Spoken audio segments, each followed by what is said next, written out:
Terima kasih tekan video ni dan nak tengok video ni. Terima kasih banyak-banyak. Tak tengok lagi video-video sebelum ni, boleh tekan dekat atas ni ataupun dekat bawah description video ni. Saya sediakan link playlist senarai main koleksi-koleksi video produk-produk yang saya pakai lah. Jadi kita bolehlah pakai harian tu. Kita boleh beli produk dan kita boleh pakai harian tu. Okey, sebelum tu rambut macam nak tikam mata. Saya pakai cekak rambut dawai ni dululah. Okey. Jadi taklah tikam mata. Untuk yang rambut panjang tu boleh pakai cekak rambut dawai macam ni. Okay, untuk baju kali ni saya pakai baju kemeja dengan panjang. Dia ada butang kat sini. Jadi kita boleh pakai butang lah. Tapi sebab saya nak masak, jadi saya buka lah butang ni. Saya nak masak cucuk kan. Jadi saya buka dua-dua belah butang ni. Dia ada butang juga di tengah ni. Dia juga berkola lah. Baju kemeja ni boleh pilih warna tau. Untuk yang saya ada ni warna merah. Boleh pilih warna lain juga. Okey, untuk video kali ni kita ada tepung tau. Tepung cucuk. Boleh lah nak makan petang-petang ke ataupun pagi-pagi ke.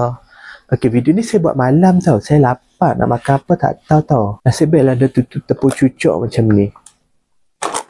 Tepung cucuk ni boleh lah kita buat. Cucuk-cucuk ringan-ringan kan. Kita boleh makan. Jadi mudah nak buat, dia pun mudah. Tepung cucuk ni juga dia ada perisa tau. Kita boleh pilih nak beli perisa apa. Tepung cucuk Adabi. Okey, untuk yang mula-mula ni dia tepung cucuk bawang. Okey. Sesuai lah kepada yang nak rasa bawang-bawang, cucuk bawang tu boleh pakai perisa yang macam ni, tepung cucuk bawang. Untuk satu paket ni dia ada 200 gram tau tepung ni. Jadi cara nak masak dia pun mudah. Okey, yang kedua pula kita ada tepung cucuk juga. Daripada jenama Adabi juga. Yang ni tepung cucuk lemak manis. Dia rasa lemak-lemak manis macam tu lah. Okey, tepung cucuk ni pun sama juga. Dia 200 gram lah. Kita tuangkan dalam mangkuk. Okey, kita tuangkan tepung ni semua dalam mangkuk. Lepas tu kita campurkan dengan air sikit. Kita kacau-kacau dah. Jangan lembik tau. Jangan bagi lembik. Agak-agak liat-liat sangat pun tak, lembik sangat pun tak. Sedang-sedang macam tu kita kacau-kacau. Lepas tu kita boleh goreng. Okay? Mudah lah. Yang ketiga ada tepung cucuk udang. Boleh tambah udang ke ataupun seafood lain ke, boleh tambah. Seloknya tambah udang lah sebab dia tepung cucuk udang kan. Boleh lah buat cucuk udang tu. Kita boleh letak udang. Udang laut ke, udang kering ke. Jadi mudah. Dia ada lagi satu tepung cucuk ikan bilis. Dia ada semua, ada pilihan, 4 pilihan lah.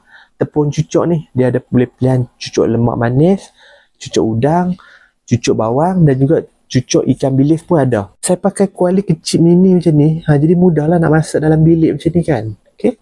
Dia mudah. Dia ada tangkai juga kuali ni. Kira kanan ada tangkai. Saya guna dapur juga tau. Dia ada dapur macam ni. Dapur camping macam ni. Jadi kita boleh masukkan gas camping macam ni. Jadi kita masuk je kat sini. Kita boleh nyalakan api gas camping yang macam ni. Jadi mudah. Jadi mudah lah kita nak pakai. Okay, untuk goreng cucuk mestilah kena ada minyak kan. Minyak botol macam ni. Minyak botol macam ni. Ni dia ada 2 kilo lah. Dia ada juga macam-macam pilihan lagi. Kenalah ada minyak supaya boleh menggoreng kan. Okey, itulah dia produk kali ni.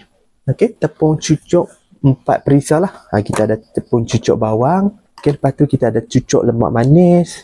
Kita ada lagi cucuk udang. Dan lagi satu ada tepung cucuk ikan bilis. Dia boleh pilih 4 lah pilihan untuk tepung cucuk ni. Lepas tu kita ada minyak masak. Lepas tu kita ada gas camping tin macam ni. Okay, kita ada kuali mini macam ni dan juga dapur gas camping yang macam ni. Nak beli, boleh tekan produk kat bawah ni. Okay, lepas ni saya nak masak cucuk ni. Bantu saya dengan menekan butang like ataupun dislike. Ataupun nak bagi komen. Ataupun nak share video ni. Ataupun nak bantu saya dengan menekan butang subscribe. Tekan subscribe. Terima kasih menonton. Jumpa lagi di video seterusnya.